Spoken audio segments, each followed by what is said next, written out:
Il est à noter que les 3 ans et demi ressortent souvent dans les prophéties.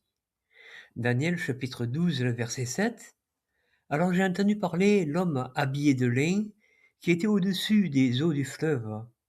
Levant sa main droite et sa main gauche vers le ciel, il a juré par celui qui vit pour toujours.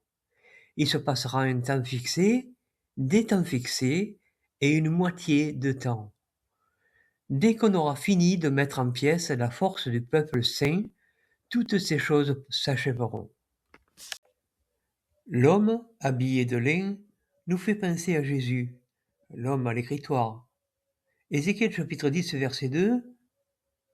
Alors, il dit à l'homme vêtu de lin, avance-toi et passe entre les roues, sous les chérubins.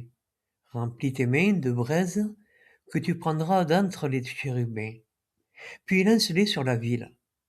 Il s'est donc avancé pendant que je regardais. Il est évident qu'il s'agit de la même procédure. Il peut s'agir aussi du même personnage. Il marque ceux qui sont sauvés avant la destruction de 3 ans et demi. Nous pouvons remarquer aussi que Daniel et Ézéchiel sont contemporains. Daniel et Ézéchiel ont vécu au même moment, c'est-à-dire la déportation de Babylone. Ce qui veut dire que la destruction de Jérusalem à cette époque-là comporte les mêmes éléments qu'au 1er siècle.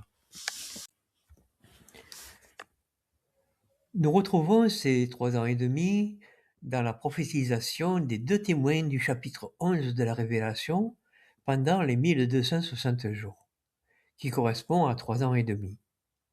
Nous pouvons aller plus loin en disant qu'après leur mort, ils ont été relevés 3 jours et demi après, ce qui nous montre une similitude avec ce que Jésus a fait quand il était sur terre. Les 2 témoins prophétisent pendant les 1260 jours, pendant les 40 mois donnés aux nations. Donc c'est l'équivalent à la grande tribulation du 1er siècle. Il est intéressant de faire la comparaison. Les événements se ressemblent puisque c'est le même auteur. Mais dans ce verset de Daniel, il est parlé de la grande tribulation en 70, mais nous noterons la différence de cette période avec celle qui est décrite pour notre époque.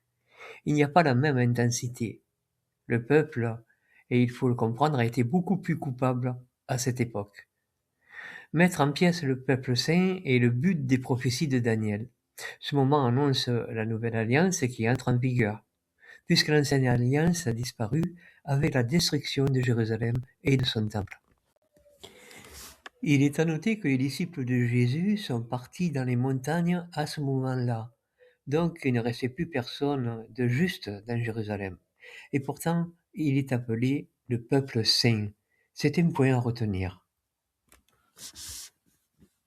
Daniel nous explique que la grande tribulation durera 1290 jours.